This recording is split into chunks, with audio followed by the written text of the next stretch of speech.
To order.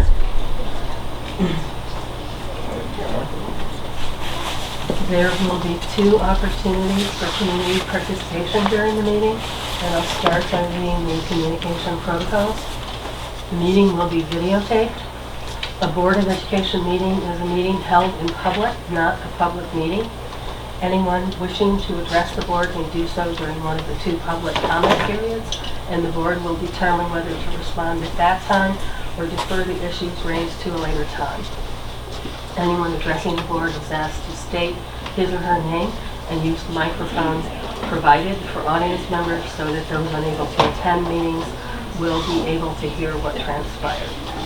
All speakers are to conduct themselves in a civil manner. The board will not permit discussions of individual district personnel or students in public session. The board asks each speaker to be concise and reserves the right to limit the amount of time for each speaker to 3 minutes. Any questions should be directed to the board, not to administrators or other staff members. It is up to the board to determine what is appropriate to discuss and to distribute at its meeting. We have some changes to the agenda. Are there any other changes to the agenda? I have one. We won't have an executive session tonight, so that's one more change. Can I have motions to approve the agenda as amended? Second. All in favor? Aye. It's moving and seconding, stuff is going to go Now I'm going to have to use doing that now. The usual people I rely on to do that. Can I have motions to approve the minutes of the March 9th, 2017 regular meeting and the special meeting of April 10th, 2017? I'll move. I'll second. Can I have motions to approve the consent agenda items as recommended by the superintendent? That would be items 3.1 through 4.1. I'll move. I'll second. Is there any discussion? All in favor? Aye. Aye. Under old business, we have the second reading of policy 2047. So tonight would be the night that we're adopting it. Motion to adopt policy 2047. Awesome. Your turn second. I'll second. Any discussion? Thank you for the work on this, though. Okay, sure. This is a lot. All in favor? Aye. Aye. Okay, we have a list of questions that were presented at the board's workshop, and I think some of those questions will be answered tonight.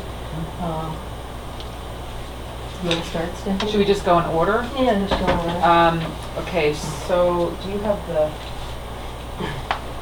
The original list. Okay, so who had And these first? I think I had the first few, and I just will admit that I did not check on those. Okay. So those first few, Okay. we'll have the answer to at the next meeting. Okay, So then it takes us Is the to... first one the all-day pre-K? yes. Okay, that has been, we can answer that and cross that out. At the time, Travis, you asked about all-day pre-K, and at the time, I think, Kevin, you said something about the cost was prohibitive, and since that time, since the last meeting, Dr. Alston and you have looked into that, and do you want to look at it? Sure, no, it comes up to about $80,000 additional to the budget, and yeah, I actually shared that information with Mr. Ames. Okay. Okay, of that first group, The first group through what? Right, so that's from this 9, one 8 to to... 10, 13. Well, kind of, then I've got Michelle's response to the ones that she had. okay. So that begins with... It begins with Sue Lehman asked what is happening with the Smart School money. Michelle's response is that here's where we are at the Smart Schools money, and there is a link or to a PDF. I'm not sure how we need to get that to people, but the point is that she says we really can't move forward with our investment plan until we know what tech needs will be addressed in the general fund budget for next year. And I think you're going to get an update tonight. So, That's correct. yeah, you'll get an update about that tonight in this meeting. So. And the second question was Travis Ames asked that we review our relationship with collaborating agencies in regard to pre-K. I think we answered that, but you want me to give you her answer? Are you okay with what you think you already know? Sure, I'm curious of your answer. All right, she says, this was answered at the March meeting. Hi, Dr. Olson. Fair enough. We are not in a collaborating agency agreement with CNS or anyone else at this time. We do put our applications, and no one has filled it out. The relationship we have with CNS is based off of more goodwill than anything at this time. We have a classroom we can let them use, and that's what we do. We do not charge them, and they do not pay for this space. If we were a collaborating agency, we would have to give them some of our able funding, which amounts to just over $2,000. Third question in her group was Michelle asked herself, I guess, in response to a community comment, if we can create a plan replacing aging tech equipment, and the tech committee is working on that at this time. The next question in Michelle's area was Terry Monte asked in response to a community comment if the tech committee is still meeting, and yes, it does meet, and the March meeting was on the 15th. Anyone know when they meet? The April meeting? Sorry to put you on the spot, Jen. Well, there will be one in April. Right. All right. And then Travis asked if we could look into improving our communication strategies throughout the district. And this is part of what we've already started and it was addressed at the March meeting.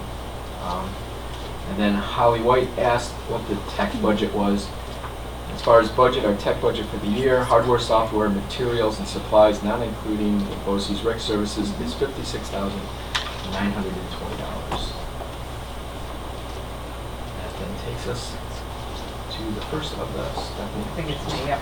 So I followed up, and actually Dr. Alston answered this with Ferdinand, asked if we can look into getting equipment from Colgate when they replace theirs, and you had a meeting with the CIO over there who actually wound up talking about that exact subject, so that is sort of an ongoing conversation between Dr. Alston and the administration and the Colgate folks. Ferdinand also asked if employee satisfaction could be a goal in the strategic plan, and we said that yes, it can. It's parts of the sort of the fact finding that they're doing right now, and it's certainly being looked at, absolutely. A community member who I could not identify asked about what the plan was to assess the eSparks program. I've asked Kevin to update everybody on that tonight. Sure. And I think there was a question about how we were assessing. Assessing, Yep. yes, that's Yep. what it was. So we've done a couple of different trials and assessments based off our use of eSpark. The first was in the summer. We ran a summer school program where we allowed eSpark, all students to have eSpark and an iPad. And we kind of, it was our pilot trial run, so the teachers were playing around with it. It was all new to us, so there were 3 summer school teachers, and each teacher used it to a different degree. And so in order to get reliable data, we used pre and post assessment data of the kids in their beginning of summer school and then their end of summer school through the use of NWEA. And so the kids that went to summer school, you didn't have a control group, so the only way to really judge the benefit of it was to look at the actual use, because the use is done individually. And so some students completed only 1 unit, which meant that they didn't really spend a lot of time on it, and other students had completed as many as 20 units, which meant they spent not only time in school on it, but then also at home, various other places. 20 units was a lot. So we were able to look to see the usage and then what the effects of the score was. And so there were 27 students that used the eSpark in the summer school program. 17 of the students completed less than 5 units. Of those students that completed less than 5 units, their percentile point ranks on the NWEA score actually went down on average 5 percentile points. So at the beginning of summer school, they had a rankage across the nation where the rank was. By the end of summer school, they actually went down 5 percentage points. 5 students used the used the eSpark for 5 to 9 units. It means they completed 5 to 9 units in the eSpark. Those students increased their percentile points 1%, so they slightly went up. There were 5 additional students that completed 10 or more units, which is a lot. And their average increase was 8 percentile points, so they actually went up 8 percentile points. And so without a control group, the only way I was able to look at that was the actual usage of these. So It was a very small control group, or only small group, we had 27 students. So we needed more information. And that was free to us over the summer too. That was a deal I worked out with East Park, so that if it went well, we would agree to purchase in the fall. We thought it went well enough to try again, so we started it in September. We used our focus district money to pay for the East Park. We had some trouble in the beginning trying to figure out how we're going to use it, when we're going to use it, those sorts of things. We settled on delivering it to our economically disadvantaged students in an after-school class, and we used the focus district money to pay for this. So 2 days a week, starting at the December 1st, I think was the first day of the very beginning of December. Our students, our economically disadvantaged students, were all invited to participate. All but 9 students participated. There were 50 students altogether. Not all economically disadvantaged. So originally we had about 39 economically disadvantaged.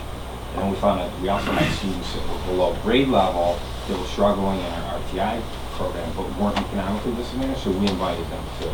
So we ended up having 50 students in the after-school program altogether. So they had a mid-year assessment at the end of January using the NWEA. And from that assessment, the average student increased their math and reading scores. They went from the 30th percentile in the nation to the 37th percentile in the nation. So the 50 students on average increased their test scores by 7 national percentile points in 2 months with this after-school program. And other things, but I mean, this was part of it. So we're starting to see some additional assessment that's actually showing that it is working. Just today, a piece of anecdotal evidence, Audrey Miller was sharing with me a story about a student who's somewhat introverted and shy, had a hard time with the video aspect. If you don't know East Park, in order to prove that you're able to comprehend and master what it is that you were taught, you have to teach it on a video to the camera, and then the teacher views that video of the student teaching how to do this particular problem and determines whether they have a really strong grasp at mastery. And this one student all year had really struggled with this, needed a lot of support. And just yesterday, on Monday, the student actually picked the iPad up when the teachers were working with someone else, went over, created the entire video all on her own, communicated. It was a 2-digit plus 1-digit addition problem with a first grader. Created the entire video, was correct, and Mrs. Miller was just saying, you can't even believe it's the same person teaching someone how to do this fact. So some anecdotal evidence. So we are going to assess one more time before we lock in here. There'll be an NWA assessment done at the first week of June, and we'll use that data to look at our students that are taking these part and see what kind of improvement they've made.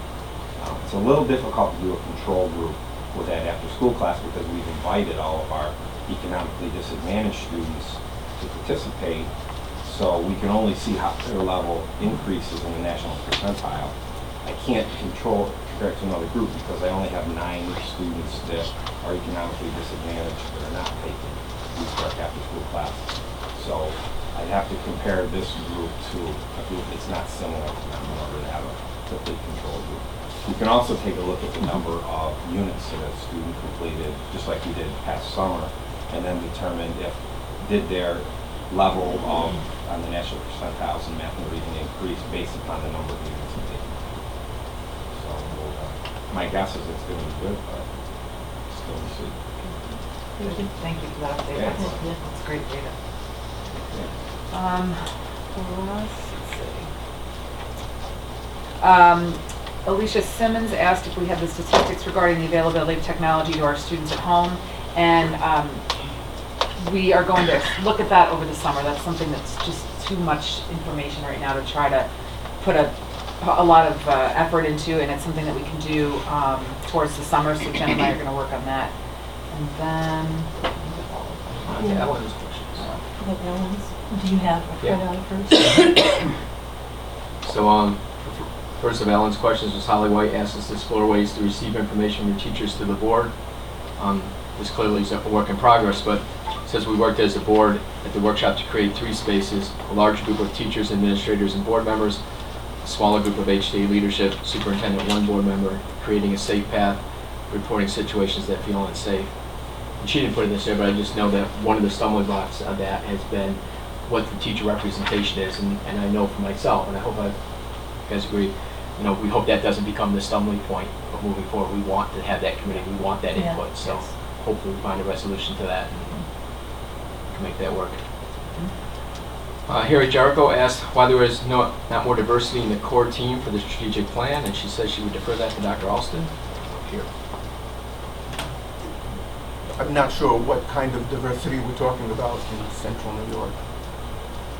I think diversity of makeup within this community, different groups being represented from the community on the strategic plan. What's my recollection? That's what I thought it was. I thought it was more about, Right. I mean, Do we have Colgate All members? Colgate, Do we have? all- Right, Well, are we- are we no, if diversified people around from the both? hospital, we have 1 person who's a farmer. We have teachers, probably more than any other group, teachers represented, and not just teachers from Hamilton, teachers from other schools. I think at the end of the day, I think 2 people who were interested in participating were not invited to participate, and that's who was interested. There was targeted efforts to get people, and that was successful at some level, but that's where the interest was, and it is a big commitment. So. The next question on Ellen's list was that Dennis Roy asked the board to review the district credit card 17 times for a total of $1,203. The response to that is the information regarding the use of the district credit card was reviewed with the assistance of Matt Crum. The use of the district credit card in the time frame in question was consistent with prior years' use and spending, that there was no obvious gross misuse of the card. This follow-up request that the board superintendent be considerate using taxpayer money for such meetings is taken into consideration.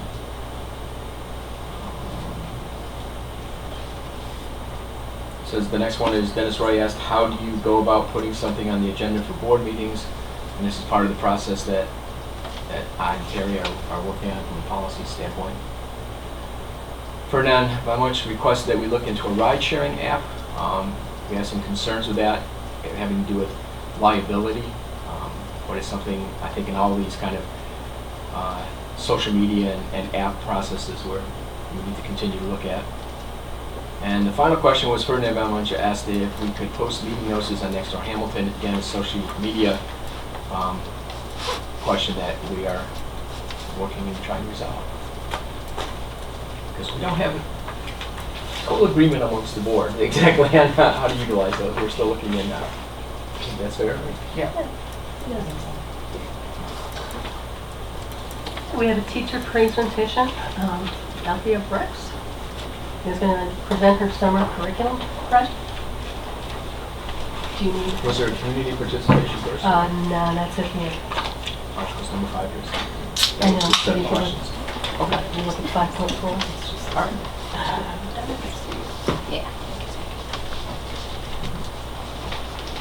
I'm Althea Brooks. I teach first grade. Last summer I had the opportunity to work on a summer project, reading workshop, units of study, and I thank you. During this time, I was able to read through and familiarize myself with the units of study, making teaching notes, gathering teaching books, preparing anchor charts, and doing online resources and assessments. This opportunity helped prepare me for my first year teaching first grade. For an example, at the beginning of the year, Unit 1, Building Good Reading Habits, a chart that we used as readers build good habits. Each day we review or add to our chart and other charts as well that go along with the unit. A teaching book that we used was Ollie the Stomper. Same thing, this book and as well as other teaching books are used daily to teach strategies, to teach kids how to read, or when they come to a tricky word, you know, how to solve that word. And so as well as, you know, what's on the chart. So thank you for the opportunity. Yeah. You did a great job. It's kind of magic, teaching kids to read. Really cool. And we have a Smart Schools update from Ms. Lush.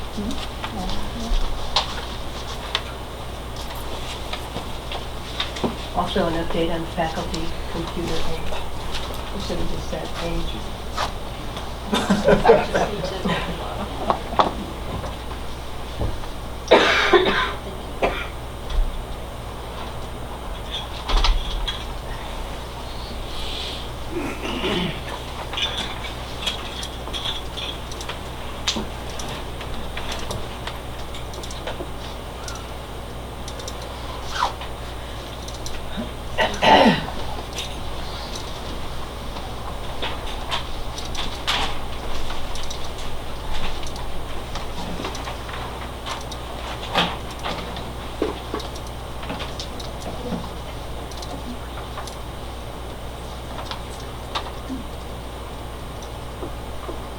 Sorry about that.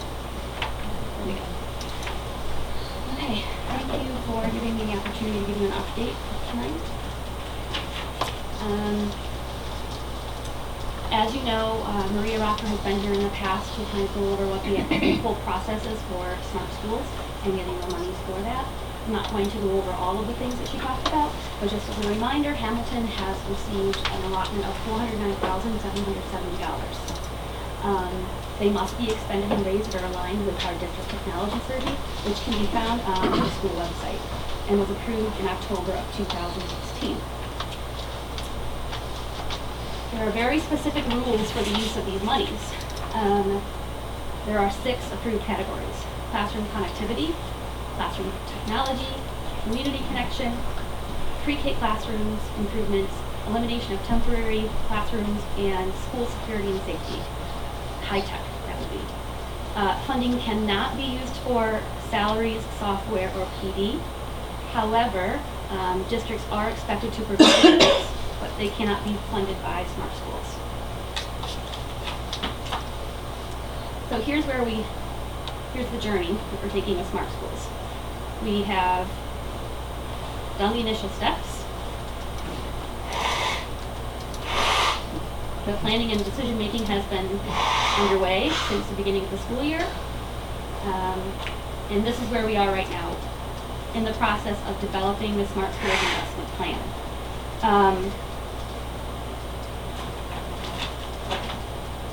Which is this. So this is all of the things that have been Xed off in green are things that have occurred since August when I arrived. So we completed the instructional tech survey on August 31st. That has been reviewed by the RIC, revised, and resubmitted back to MORIC for certification to go to state ed. Then it went to state ed and was approved, and then it was posted to our school website. So those are all things that happened in the initial steps. The next part is the planning and decision-making process. This is probably the most important part of the process, so that we can be sure that we are spending funds deliberately and with facts-based to help us move forward to help students. So the assessments that we've had done are driving the priorities for Smart Schools investment. And you'll see that we have had an infrastructure assessment done, user hardware, the phone system, high-tech security, and instructional technology. We've requested that a data security assessment be finished or done. It's not going yet, but we have requested it. The committees, we have 3 committees. We have 2 faculty committees and 1 community committee. And to answer your question, before the community committee met yesterday. There were 3 of us, but we met yesterday. So the committee work has been to assess the strengths and weaknesses of technology at Hamilton and identify the priorities moving forward. Then to make recommendations for how to address those. It's very important that we develop a district technology plan or vision. So that is something that is under the committee work for coming months. We've received proposal quotes from Mulrick and vendors in the following: infrastructure upgrade, teacher device upgrades, security cameras, Chromebooks for 9 through 12, and then replacement of smart boards, as some of those are starting to get rather old as well. So after meeting with the technology committees, these are the priorities that were identified. You'll see on the left that those are the community tech committee priorities. And then I took the two faculty committees and put them together. At the top, we're seen as highest priority. The bottom, we're seen as lowest priority. Anything that's in red is close to death, as you would say. So our infrastructure, teacher devices, security system upgrade, and some whiteboards. And you'll see that there is some agreement on both the community committee and the faculty tech committee.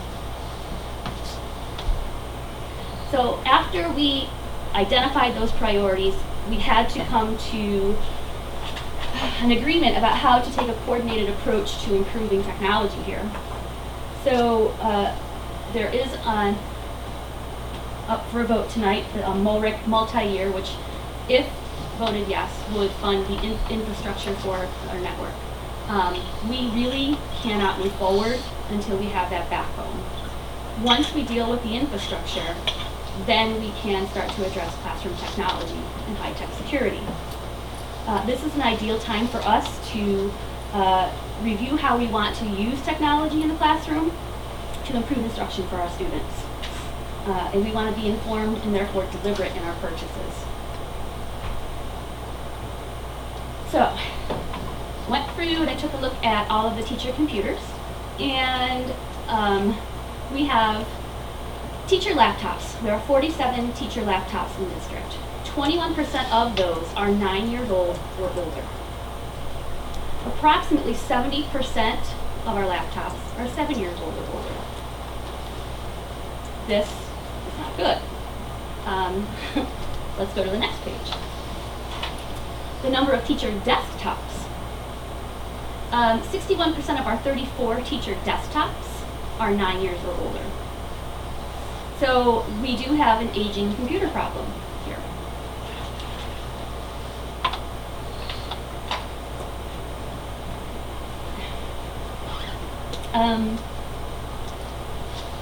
One of the things that is a danger when you do not have a replacement cycle in place is that you get lots of old stuff that all has to be replaced at the same time. And that's kind of what we're facing at this point.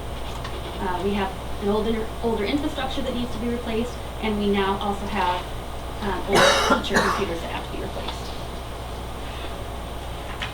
So, the development, this is where we are at this point. Develop a draft Smart Schools investment plan. I'm in the process of doing that now that we have some assessments under our belt from Mulrick. So that is where we are right now. The next steps, as you see up here, are to contact SUNY. We have to contact the SUNY school where we hire the most of our teachers from. Once we've done that, and once I have taken that draft of the Smart Schools investment plan to the Smart Schools committee and revised if necessary, we then would take the Smart Schools investment plan to the district website for 30 days. There, it will be posted and provide notice for a public hearing. And then there will be a public hearing which can also occur at a board meeting. If we receive any feedback from the community to revise, we would go back and try to revise the investment plan.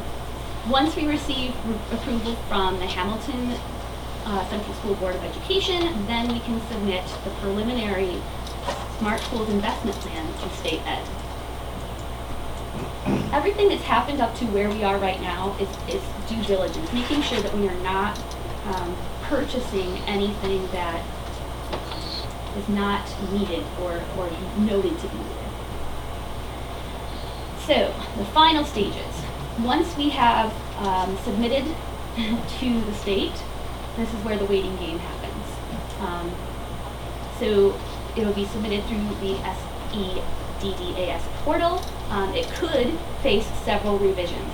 This is why the development process is so incredibly important, because if it gets bounced back to us, we have to go through the process again, and then we have to resubmit and go back in the queue.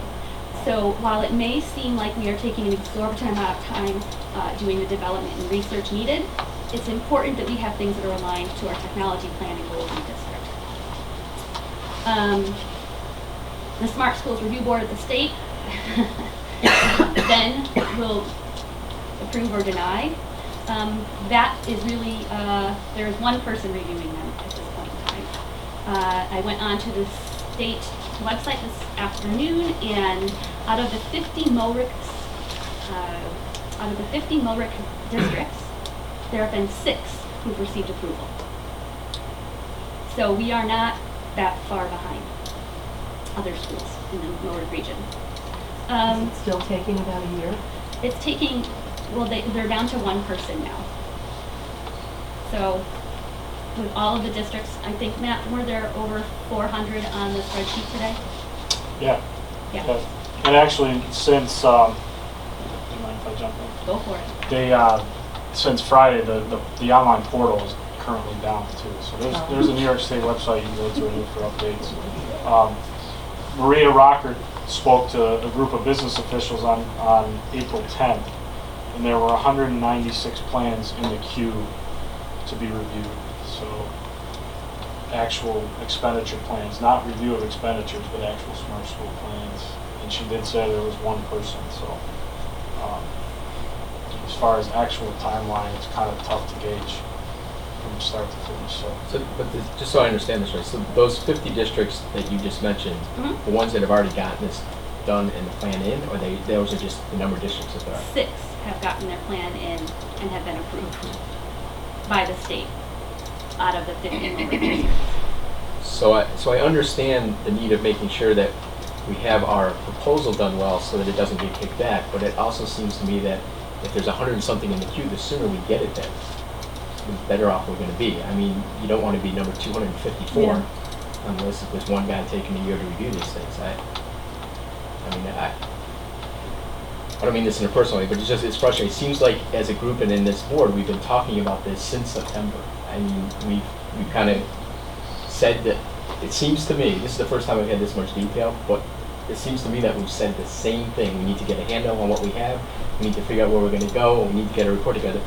Since the first day I've been sitting here, we still don't have a report in. Let me, may I? Yes, please.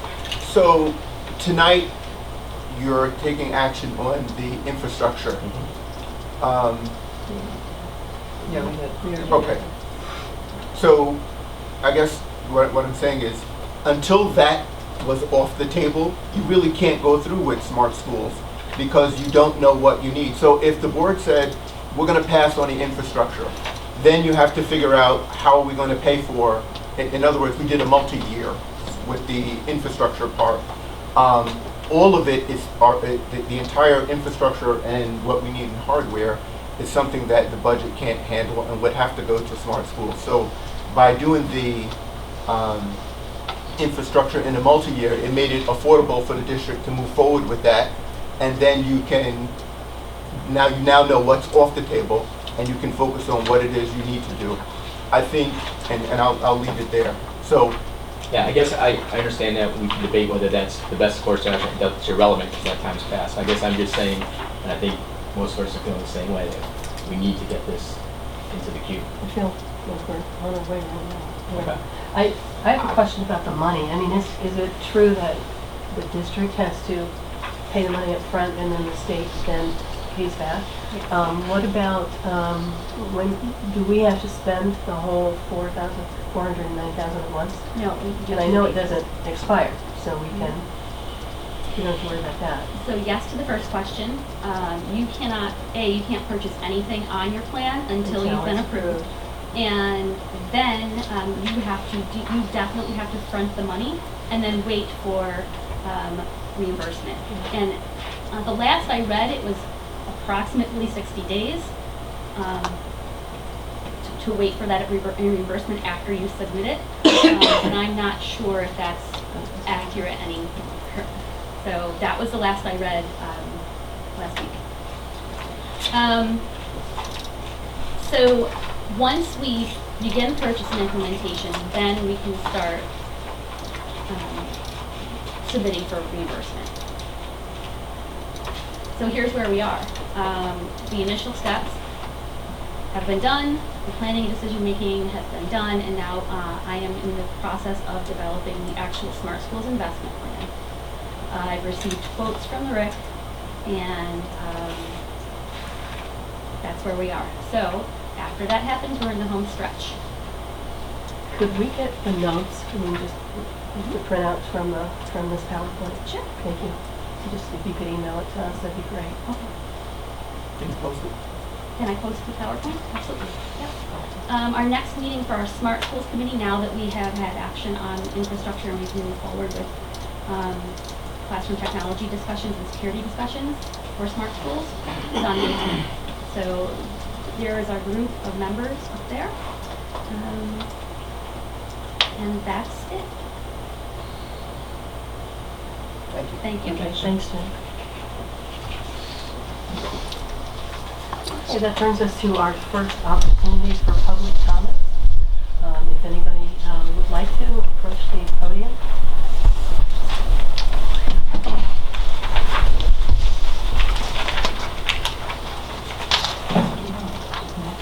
Hi everyone, Travis Ames.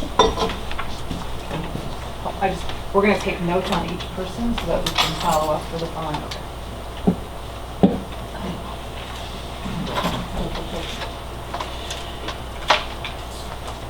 Ready? I wonder if we can just kind of follow up on that discussion a little bit. 'Cause it actually relates to something I wanted to ask you about. And I think it kind of relates to what seems like Paul's apparent frustrations. So to backtrack about where I was going with this, a couple meetings ago at your workshop, there's a lot of talk about social media, how it's used. So just out of curiosity, I went on a couple school social media sites. I checked the school district's Facebook account, and it hasn't been used in a while. That's fine, I don't care, it's not a concern. But I did notice that one of the last posts was from 2015-ish, and I was hoping you can give me a little clarity on it. And, it was a post in what appeared to be a Smart Schools Committee formation, and then I think it actually did form from my recollection. So my question is, back 2015-ish, was there a Smart Schools Committee? Did it meet? And why did the committee dissolve? It seems like if that did happen, I mean, my apologies if it didn't happen, but it seems like we're 2 years behind where we could have been now. We could have been one of the first schools on there. I know there was infrastructure stuff, but that's the frustration of the community, that it's just a lot of talk. And when I was kind of shocked to see that, I couldn't recall, but, and I don't want to dwell on this, but was there a Smart Schools Committee a couple years ago? I think we have to find out. Yeah. There was. No way to find There out. was, and they met. I know there were minutes taken of the meeting. And it was passed on to somebody in the administration. Okay. So you'll be back to us on that? Yep. All right, second real quick one, I don't want to go over my time here. The Travis one, right? During your, maybe you can answer some of this now, but the strategic plan, when you do your update, or maybe even now, if you could tell me, I think I asked that before, I'd like to know the cost again, what it was, and I know there was talk that you needed more time, that it might cost more money. Do we know what that is? If so, and you know, there's a lot of people wondering what's going on. I know, Terry, we kind of had a talk one time, and you kind of told me a little bit, but maybe in the update, can you just give us a little bit more clarity about where the focus of it is going, just a little bit more than a vague description? Yeah, I'll speak to that. I don't know if I can satisfy your question because that thing hasn't been sealed yet. But I'll talk to you about the process when we get to that point. Perfect, but the main thing I want to know when you get to I it can is help. the Okay. cost. And I'm not sure that we don't know whether it's going to take more time yet. Okay, I have a whole update and some data. Okay. Yeah. perfect. And then very last, and I'm sure Harry can speak to this a little bit more, but during your updates on the questions we had, the question about diversity with it, the way I took that question, and I kind of agree with it, was that I think the question about diversity was the way the application for the committee was worded. It was kind of worded about, if I recall, you know, are you like a university employee, where are you? It didn't ask, you know, are you a mechanic? So the logic behind that some people feel is that when you read an application like that, you already feel disengaged. You know, it's, you know, same a woodworker. If I see, well, they just want like Colgate employees and that, they don't need a woodworker. That's the mindset of it. Whether it was intended or not, when you word an application like that, you right off the bat just leave a certain part of your community feeling just disengaged, and they feel, what do they need me for? They didn't ask if you're a mechanic, they asked if you're a school employee. That's the way I took the question, and that would be a good answer to have. Yeah. You know, why are things worded that way? So, thank you. Thank you, Travis. Any other community participation at this time?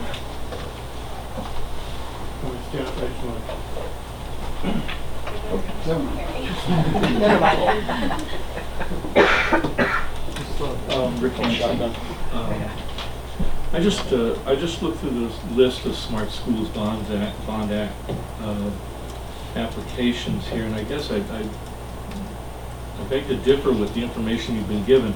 I looked at other districts here. I looked at Oriskany, Chittenango, just ones I'm familiar with, East Syracuse, Manoa, some of the district, Divider, who is a Class D school. They've received their money and from the Smart Schools Bond Act and are well ahead of us. And so I don't know where the information's coming from, but I just looked at the list of them and online, and they have their money. So I don't know where the information's coming from, but I just looked on my phone and saw that there's a number of school districts that have received their money. So maybe there's a problem with the information. I'm not sure. Have received their money or submitted plans? Submitted. They've approved and have got their money. It's not So what I think was said. that's it. So.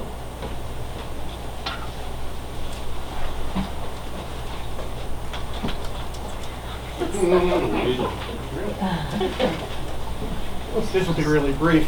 I just wanted to reinforce, because I didn't want to interrupt when you were having the discussion, but my question was exactly as Travis suggested, that by asking, are you a Colgate member, are you an employee of the hospital, not asking, are you a small business owner, are you a laborer, etc., that it did feel, I know that on the other, it did feel uneven with regard to how persons' input might be appreciated.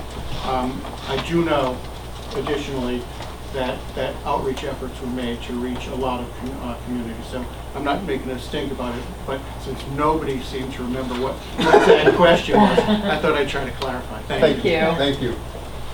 I mean, that's good to know for the future. Hopefully, maybe not a strategic plan, but that kind of committee will continue on, so.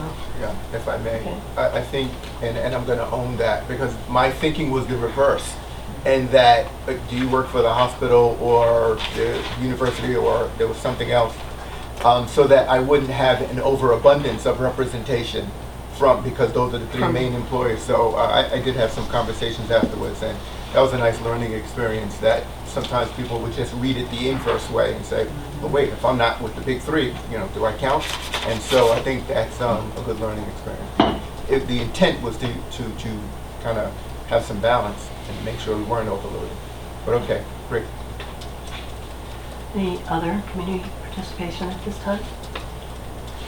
Okay, that brings us to new business. Under personnel, we have some appointments. Can I have motions to approve Margaret Ho as a substitute teacher aide, retroactive to September 1st, 2016, as recommended by the principal and the superintendent. Also, Karen Roulette as a substitute bus driver. I'll move. I'll second. Any discussion? Can I just have an explanation of what retroactive, like why?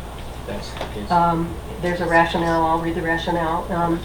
Margaret Peggy was previously approved as a substitute teacher, but recently was used in the capacity of substitute aide, therefore requiring board action due to civil service.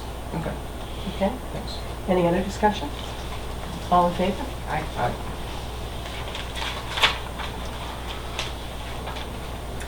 Can I have motions to approve the appointment of Karen Brulette as probationary head bus driver effective May 22nd, 2017, as recommended by the business manager and the superintendent?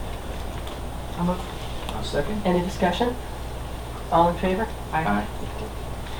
We have a resignation. Can I have motions to accept the resignation for retirement purposes of Alan Limbry as a full-time bus driver effective June 30th, 2018, with sincere appreciation for services rendered to the district? Second. Any discussion? All in favor? Aye. Aye. Can I have motions to approve the recommendation of the Committees on Special Education and Preschool Special Education? Any discussion after that would come in executive session? I'll move. I'll second. All in favor? Aye. Aye. Can I have motions to approve Terry Monty as chairperson for the annual meeting on May 16, 2017? The rationale is that is either the board president or the vice president. I'll move. I'll second. Any discussion? All in favor? Aye. Can I have motions to approve Frances Gargillo, Alan Murray, Gargillo? Okay. Not bad. Joan and Bruce Prindle as inspector clerks for the annual school district budget vote election on May 16, 2017, from noon until 8 p.m. I'll second. Any discussion? All in favor? Aye. Can I have motions to accept the following nominating petitions? Harold Jarko, Travis Ames, and Ellen Larson as candidates for the Board of Education for a 3-year term beginning 7/1/17 and ending 6/30/2020. I'll move. I'll second. Any discussion? All in favor? That's great that we have. Yeah, we have Aye. three. Aye. Okay. We have 3 candidates for, first we have the BOCES administrative budget. Can I have motions to approve the 2017-18 tentative administrative budget of the Madison Oneida Board of Cooperative Education Services in the amount of $4,297,774, funded by $1,039,740 in expense by components, plus $3,258,034 in earned interest and other miscellaneous revenue, and shall so allocate as a contingent expense its share of said administrative budget as apportioned in accordance with Section 1950 of the New York State Education Law. So move, but it's $1,039,740. You said 1,000. So just Oh, I'm for the sorry. record. I'm sorry. I'll say 1,000,000 of My math teacher wife would be upset 39,740. with me if I didn't catch that. So. That would have been a big mistake. Second? Second. Okay, any discussion? All in favor? Aye.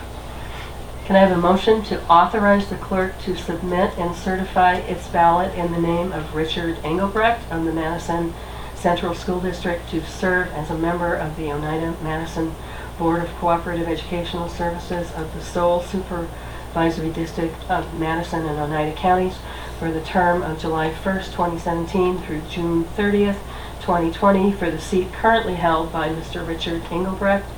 The ballot will be submitted to the clerk of the Madison Oneida BOCES on April 26, 2017. I'll move. Second. Any discussion? All in favor? Aye. Aye. Can I have motions to authorize the clerk to submit and certify its ballot in the name of Donna Isbell of the Morrisville Eaton Central School District to serve as a member of the Madison Oneida Board of Cooperative Education Services of the sole supervisory district of Madison and Oneida counties for the term of July 1st, 2017 through June 30th, 2020 for the seat currently held by Mrs. Donna Isbell. The ballot will be submitted to the clerk of Madison Oneida BOCES on April 26, 2017. I'll move. I'll second. Any discussion?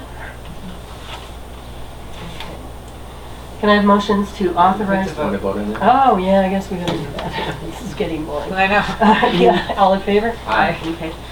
Can I have motions to authorize the clerk to submit and certify its ballot in the name of Patrick Barron of the Vernon Verona Sherrill City School District to serve as a member of the Madison Oneida Board of Cooperative Educational Services of the sole supervisory district of Madison and Oneida counties for the term of July 1, 2017 through June 30th, 2020 for the seat currently held by Mr. Patrick Barron.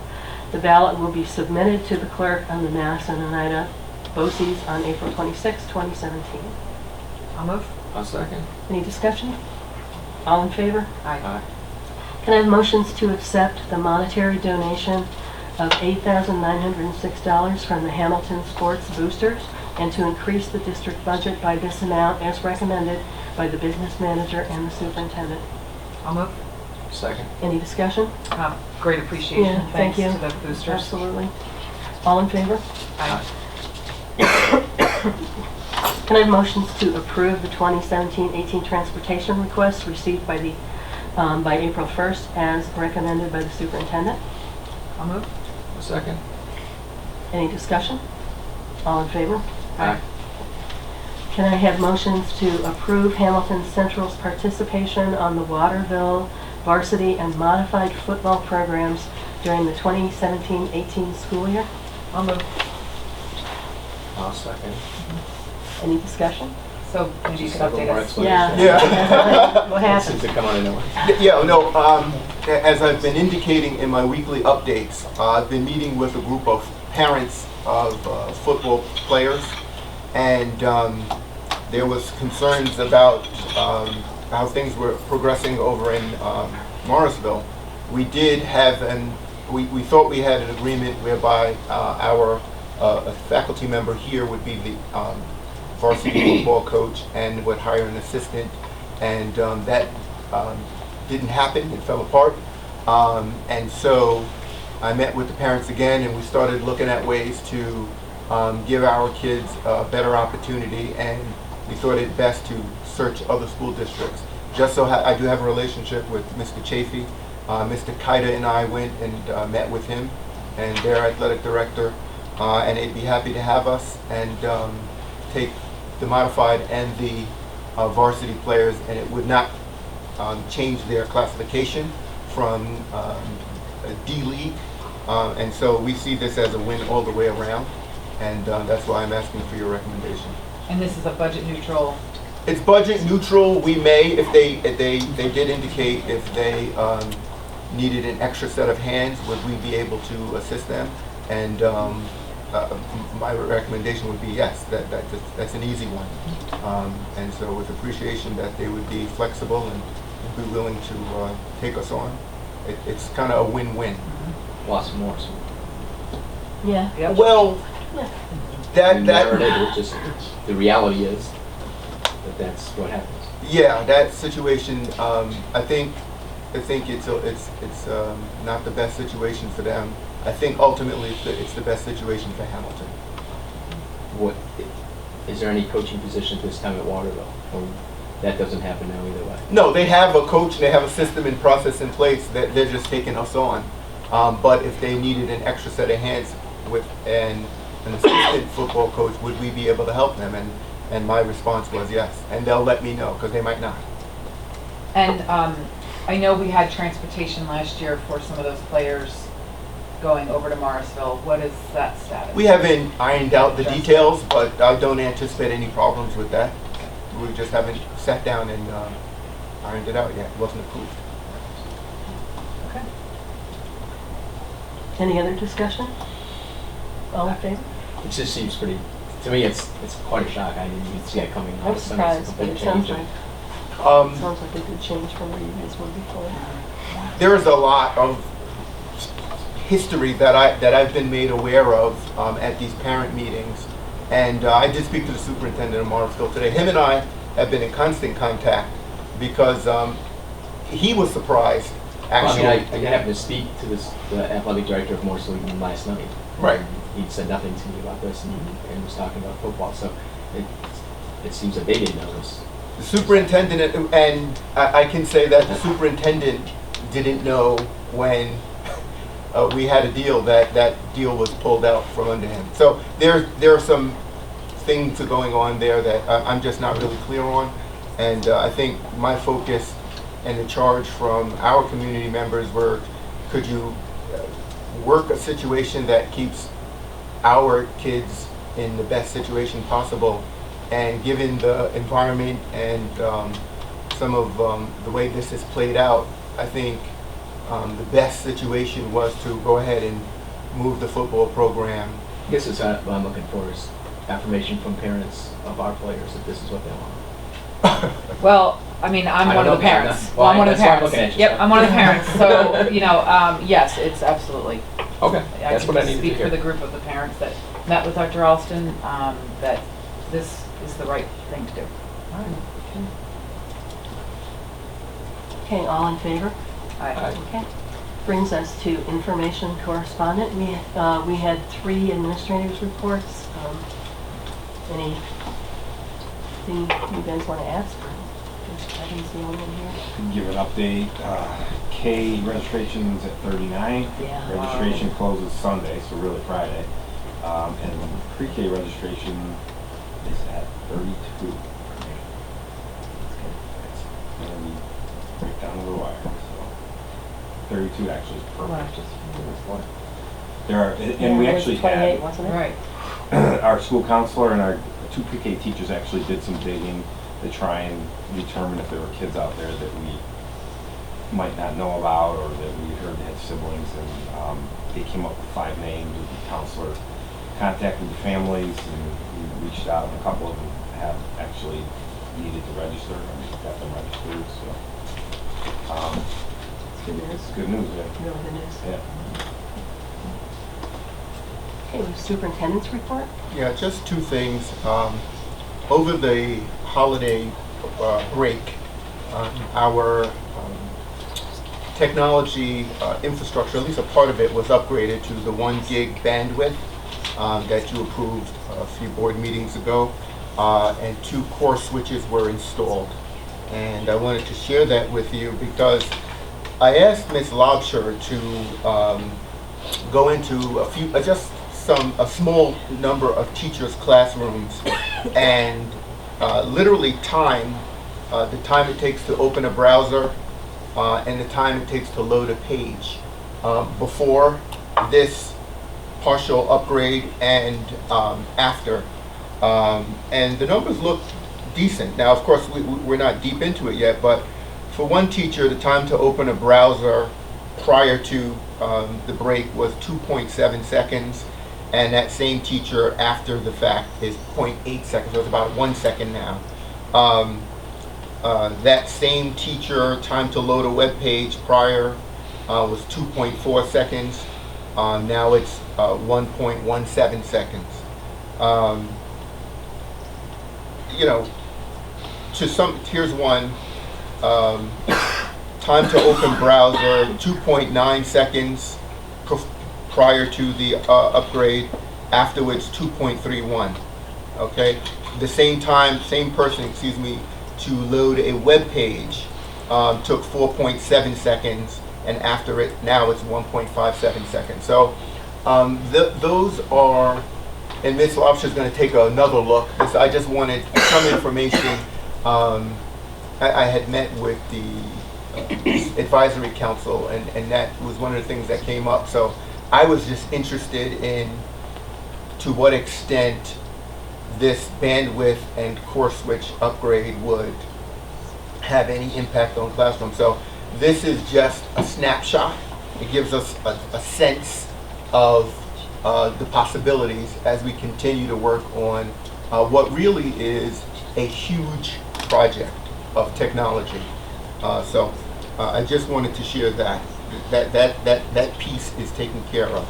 And of course, we thank the Emerald Foundation for the financial donation for the core switches, if you recall. The other thing I wanted to just update in terms of this hiring season, the hiring process, and how it plays out. And it's really formulaic. The building principals, it's the superintendent or the designee will pull resumes for a given position, and they'll be scanned. The principals are then asked to put together hiring committees, which would include teacher and parents. Sometimes that does not happen, certainly if you get something happening over the summer. Their charge is to make a recommendation to me with at least 2, but could be 3 finalists, to which I will then go through a process. They check references before they send them to me. Send me 2 or 3 finalists, and then I will interview them and call the superintendent or their supervisor or my informal network, and then make a recommendation to the board with their paperwork that you might want to inspect before taking a vote on. So that's the process for hiring. And I've asked the principals, as I have last year, to have me those recommendations by the June board meeting. It doesn't have to be at that meeting, but the sooner is always better in a tight market. That's my update, and there's more, but those will come under the steering team, and it'll come under strategic planning and HISP. Okay, we have some important budget dates to make note of. We have a senior citizens breakfast at 8:30 on May the 5th. On May the 8th, the budget hearing is at 6. Meet the candidates is at 7. Now, we need to talk a little bit about how we're going to get questions, maybe. For that. There were some questions about. Did we talk about Did we that? talk about You it? just need to send them to me Okay. before May 5th, on or before May 5th, and I'll put them all together and give them to David Crane. Okay. So we'll put that on the website, or? It's on the website, it's in your notes, it's in the notes, okay. and the budget newsletter that'll be going out hopefully next Monday, Okay. so it's been out Because there was there. the question. It's in the Mid-York There was a Weekly. question about it. Right. Thank you. And then on May 16th, we have our regular Board of Education meeting. Also on that day, we have our budget vote from noon to 8 p.m. and that'll be held in the bus garage. Do we have any steering team updates? I was not able to go to the secondary committee meeting, and Bill isn't here. Let's maybe on our- Anybody on it? I did not see anybody. The only thing I can update is that we met with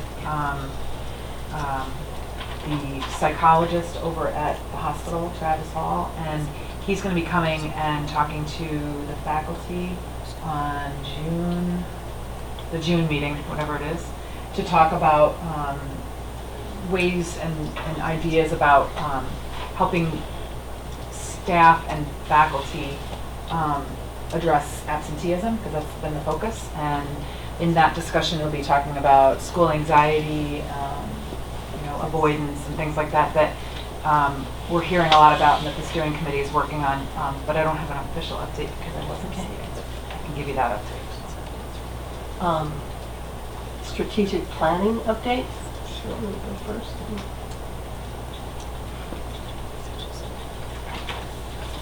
Sure. One of, and this will go out to the entire core team, if you notice, the May 8th board meeting is taking the place of the strategic planning meeting, and we're going to move the strategic planning meeting to the 9th. Initially, the board meeting was 9th, and the core team meeting was the 8th, but we're just going to swap those dates to make the board meeting, it's just needs to happen that way. Strategic planning update, I'll start with, we received grant money, Focus District grant money and other grant monies, but really the Focus District money was in part to raise student achievement, and part of what we've done is create a strategic plan which does impact academic achievement. And so should we have additional days, that whole thing is being paid out of grant money, which is earmarked. In other words, you can't use it for something else to raise student achievement. The work that is going on is directly related to student achievement as it addresses curriculum and student needs. It also, while it is earmarked for lower socioeconomic students, our range of students is too small to just say, we're just going to give it to this group of kids. So strategic plan, this will be an example of a rising tide lifting all boats. And so, yes, it'll benefit other people while it was earmarked for our lower socioeconomic students. Not a problem. The thing that I sent a survey out to the core team with a question: do you think we have enough time to complete our strategic plan? We have 2 sessions left. And we had 23 respondents. 82.6% said no. 17.4% said yes. So 82%, nearly 83% said we need more time. If you answered no, so then I asked, if you think we need more time, how many days do you think we need to complete the plan?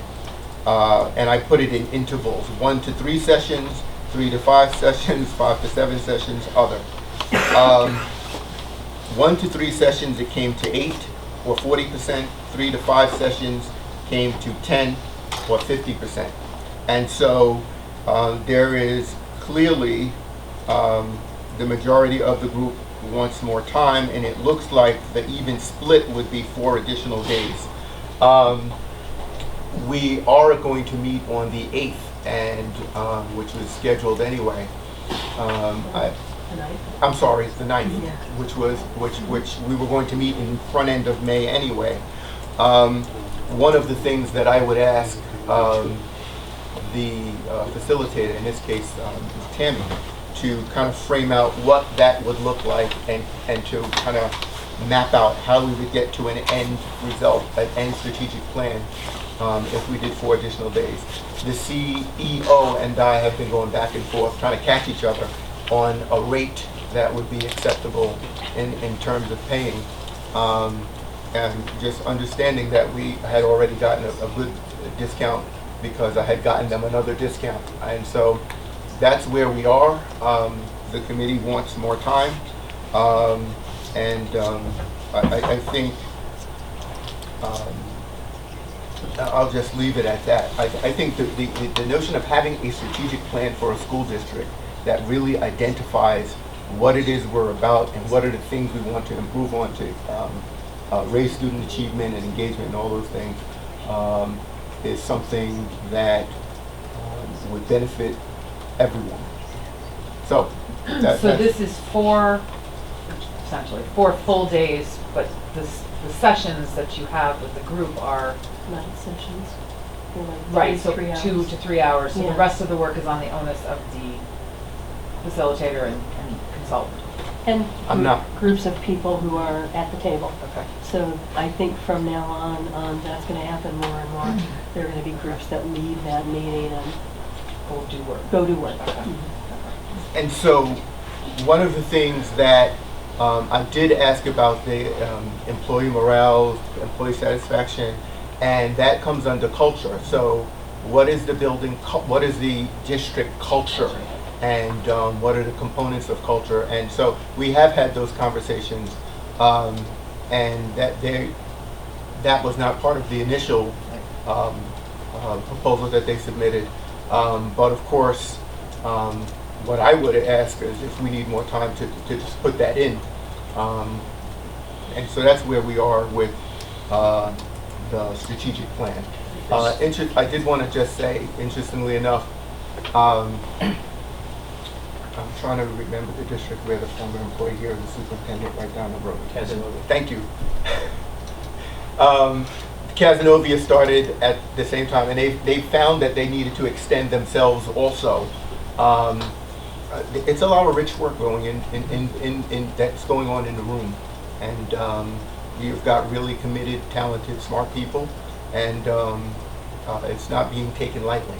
So that's the update on the strategic plan. I think you had something. I just, we're still looking at mission. I mean, that's such a hard thing to do. We have a committee of people writing a mission statement, And they work on it between meetings every single month. And I think they're close, but.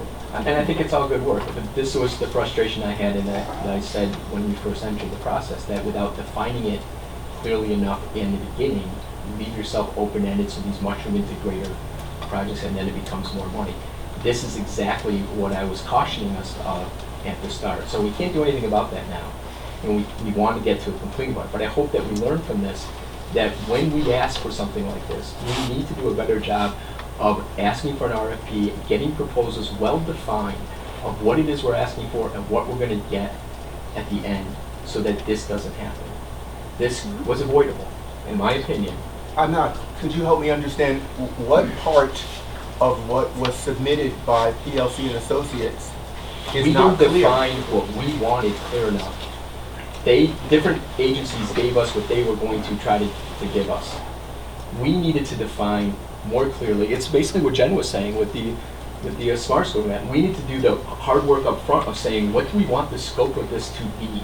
What are the areas we want to look at, and what do we want the end result to look at? So that they then give us a budget based upon that actual work. They gave us something that they were thinking, well, it could take this. That can spend, and it almost always does. It doesn't shock me. That's why I kept saying that, warning us that this is the way it often goes. We need to do more of the work up front in defining what we want out of this in the beginning, so that they can do a better job of targeting us and telling us this is what that's going to cost. Got it. Thank you. And, You're on strategic planning? done. Okay. Does that leave? Yes. Yes. So we did take 2 students, 2 teachers, and a teaching assistant up to Newcomb. We did have questions that the committee had. We had questions that we sent out, and our team took notes. But better than taking notes, I videotaped the questions as they were asked, and Mr. Holtz just answering them. In our presentation, so the entire thing is videotaped. Of course, we now have to edit it and try and get it down to more manageable things. So pretty much every question that was coming from this community was asked, and has Mr. Holtz on videotape answering. We had the Board of Education President come in and meet with us and share her experience and her point of view, which is a little biased as a multiple-time host person. And so we'll be scheduling our next HISP meeting, and there's a lot more work to go in. And we see Dr. Robinson in the house. So he's on his committee also. So that's where we are. We did take the trip. I think there's some good video clips of what some of the people who went with us had to say and saw. And we met with students as well. Our students talked to their students who were international students. We went into classrooms where teaching and learning was going on, and they allowed us to interrupt and even video. It was, I think, once we can manage it and get it down from an hour and 11 minutes, we will put it up somewhere. We are ultimately going to put the long footage up somewhere also for people who have that amount of time, but we'll also try and shorten it so that people who want to hit the top of the waves can do that, and people who want to take a deep dive and watch the entire thing, they can do that also. So And Mr. Rose make a movie and a trailer. you're welcome. So that's where we are with HISP, and again, I think it's appropriate to thank Mrs. Sweets, Ms. Sunderman, and Mr. Arquette for going and just take, this was a long amount of time, and it was a sacrifice, so I want to thank them publicly, and Emma and Riley, 2 students who went, and that was really good, I think. That brings us to our second opportunity for community participation.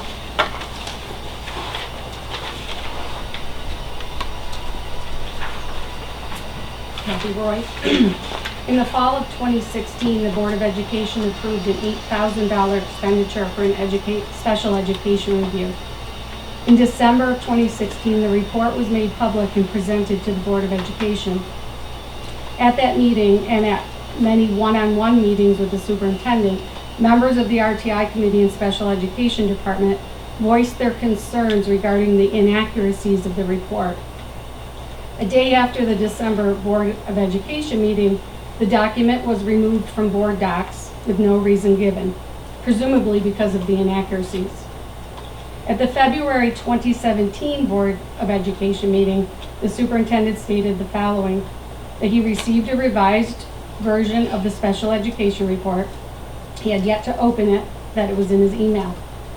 He would like to meet with the teachers again to have more conversations regarding the special education report, and he also wanted to share the document with the RTI committee. It has been over 2 months since the revised document has been received. As a taxpayer, I am wondering if the Board of Education has seen the revised document and what their thoughts are on the quality and accuracy of the report. And what did we get for our $8,000? As a teacher and an 8-year member of the RTI committee who spoke to the inaccuracies of the original report at the December board meeting, I'm still wondering what the status of the special education RTI review is. Thank you. Any comments? Do we know when we'll get the report? I did request Mr. Bragan get it to me before the break, and it was in my weekly update, along with a memorandum from Mr. Bragan with his insights, having met with the entire special education department multiple times. So he'll be in tomorrow, and I can ask him, and that'll be in my weekly update. Is there a reasonable date that we can just say that the board will receive the report? I will speak to Mr. Bragan, and maybe even that date would be in a weekly update, but I wouldn't say that now because I have not spoken. No, I'm just saying, if we say by the next board meeting, we'd have it. Within 2 weeks, we'd have it. I don't see why not, but I have not spoken to Mr. Bragan. Thank you. Any other community participation at this time?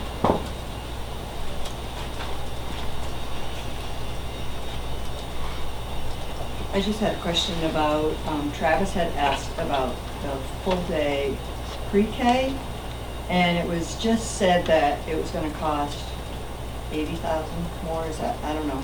And I was just wondering if that was with the kickback on, I have no idea how state aid works. And then with busing, because there won't be the afternoon or the midday busing, or how it would work, and I just didn't know. I know there would be a benefit, of course, to the kids if there was the full day. And it was just very quickly said it's gonna cost $80,000 more, and that was it. And I just didn't know if there was any more explanation. Okay, I just asked to make sure, so I get the question right, so we get the answer to it by the next one. Well, I think by the next meeting it'll probably be too well, late, I don't because the know, but budget will be over. All right, well, let me just ask so make sure I get the question right. You were wondering what goes into that funding, what state aid would be for that, and also Right. if busing transportation would be less. We know that now. Do you want me to I was answer gonna that? say, Well, you if could you guys probably know the answer that answer. now. Yeah, we Because I saw don't. the breakdown. Well, first of all, kickbacks is taboo. Well, I don't know how it works. I did That's say just that, for I have you. no idea how That's it my works. land. He gets kicked back, not the school. That's true. State. Yeah, much better, much So better. State aid it's or actually, profit sharing. it would all be in addition to what we get in UPK funding. And these are rough benefits, but it would be an increase in current FTE, which would be approximately $16,000. It would be the addition of 1 full-time TA, wages and benefits, about $38,000. In order to keep current program intact, we'd have to add a half-time librarian, which would be $30,000. Fringe benefits of about $8,000, and then a savings of about $7,000 in busing. So the net increase would be about 85. Those are the numbers that were given to Matt. Kevin and Dr. Matt, would you mind just repeating those below three? I can email it to you. Okay. Yeah. That's where the numbers were. Those, I mean, that was in the budget copies. Hmm? That information is right in the budget copies, I Yeah. believe. that's priority. Any other community participation at this time?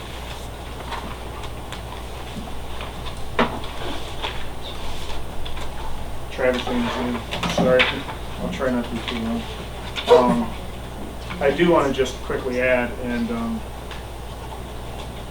it's no secret, there's a lot of frustration. A lot of it comes to the board, spreads from there.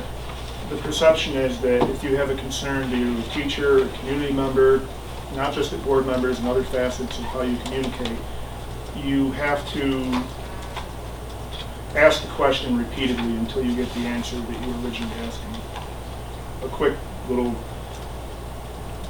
proof of that is I just asked a simple question. I said, how much was the strategic plan? I get it, it's grant money. How much was it? I asked, what was the dollar amount? And I didn't hear a dollar amount today to that question. So that's one thing I'd like to know. What I understand it's grant money, but how much did that company charge us? I want to say between 16 and 18,000. I don't know off the top of my head. It was public information and approved at the board meeting. Yeah. The number was public. Yeah, I was trying to look through it. But I want to just say, if I didn't answer your question, it's because I just didn't process that you were asking for a number. So I apologize. But I know it's somewhere between 16 and 18,000. But I can email that information. It's certainly not secret. Yeah. And let me also just clarify, I think that's why we've tried to start taking these down to get the answers back, because I know it's frustrating to sit there and ask us and have us sit there staring at you. We can't speak individually for the board, so we need to get the answer together. And some of them, like these factual ones, we just don't have at our fingertips. So I understand that's frustrating. It's frustrating for us also at times, but we're hoping that by putting that answering questions from the community participation at the beginning of each meeting, that we do a better job of answering your specific questions. It was $17,975 as approved in the October I was 13th going to say meeting. October or September, I would think. So it's public information, that's right there. Right, and so I understand what you're asking, Yeah. right? So, I mean, it You is just here. wanted it repeated, You just yeah. wanted it repeated. I just, Okay. yeah, I understand. I tried looking for it and just to figure, hey, it seems like something you should know. And that, like I said. Do you know how, I mean, I understand that, but can you imagine the amount of dollar signs that we have in front of us every single week? There's no way I'm gonna remember that without looking at it. So I'm Exactly. happy to do that for you, and I just did, but it is public information. It's not something that's been hidden, it's not something that's been not here.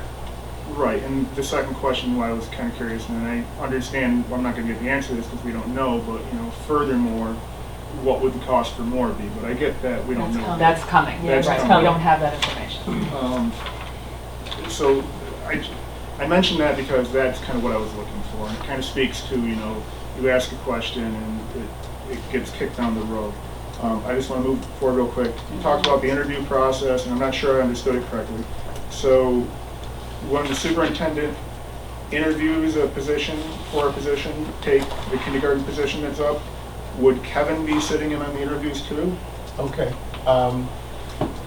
If I may, I just want to say the process again, Yeah. because it's a layered process. Superintendent or his designee, usually his designee will pull resumes for a given teaching position, okay? Usually it'll be the principals. They'll pull the resumes and they will scan the resumes and see how many people they want to interview. They will then get a team of teachers and parents and have a committee. And they will have questions that they ask or go through a process. They may even require a demonstration lesson. That is up to the committee. When they're done, they will send me 2 or more finalists, usually not more than 3. 1 is not acceptable. Send me 2, and I will interview, they'll check the references also. I will do a interview. It's really a conversation, might be a role play. It's trying to really get to some things that I'm experienced in doing in hiring.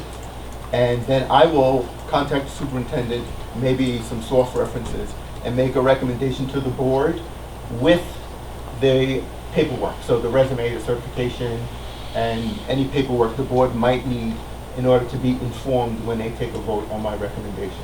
having known that the process started with a committee of people and some interviewing, maybe demo lessons if necessary, and that kind of thing. So, I asked this question because I'm kind of curious how it works is all, and I didn't quite get it. So, you are interviewing the candidates, is that right? That's correct. At the You back solely? end. At the back end, yes. Okay. At the end.